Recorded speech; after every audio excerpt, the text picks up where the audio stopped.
Tariffs. You're probably sick and tired of listening to these words like Trump's tariffs, Trump's 25% auto tariffs. But fact is, rideshare drivers and food delivery drivers, this affects you.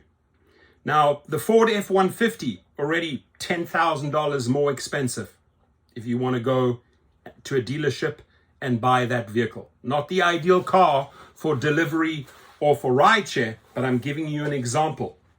And I spoke for an entire hour to one of my clients who has 26 auto dealerships in the nation in various states. And he is in for tough times. And when he is in for tough times and everything becomes more expensive and people have to be laid off, middle management, salespeople, etc., to trim the cost to maybe make up for this 25% that is tagged on. It will affect you if you are going out to buy a new Toyota Camry or Corolla or a Honda Odyssey or a Sienna and you want to enter the rideshare world.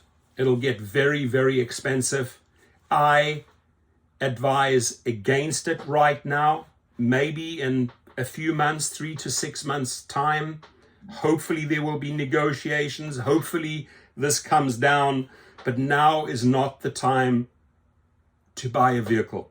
And if you have to, God forbid, I hope not, if you have to take your car in for maintenance because your transmission gave up or because your electrics gave up, unfortunately, the show has to go on. You got to get your car fixed and you will be facing these 25% auto tariffs. Now, regardless where you stand politically, even people on his side, many people on the GOP, many billionaires that have voted for him because they were hoping to get tax cuts, have said this is the craziest, most idiotic idea and it is not thought through. You're starting a tariff war. If you impose 34% on China, I think China is going to say, yeah, sure, we'll take the hit. No, they slap back with 34%. And although you can maybe negotiate with certain countries because they don't want to get into a trade war, many countries that have the power will say, absolutely not. We are not going to get involved in this mess, and we are going to mirror the 25% back or the 10% back or whatever the percentage he allocated to that country or to that industry like cars, 25%. It's going to get bloody, it's going to get messy, and it's not an overnight fix here. It may take a long time, but my suggestion here, my friends, if you are thinking of buying a car right now, think again.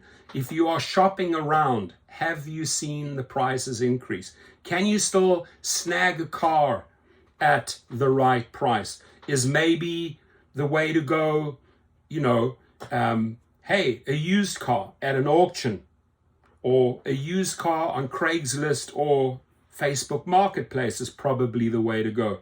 But financing a new car, for example, if you want to become a private driver and you want to buy a Suburban or an Escalade, are you willing to pay that $10,000, $15,000, $20,000 more?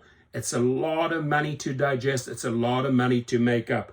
So my advice, having bought hundreds of vehicles over the years, auctions, if you have the cash, if you have some money stashed away and you can get a great deal at a dealership auction, that is the way to go.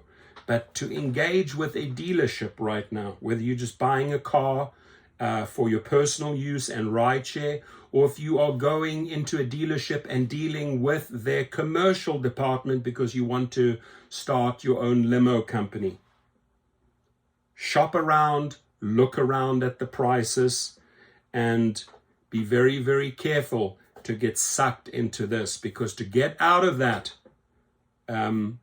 is not easy. This is a hefty, hefty price gig workers have to pay.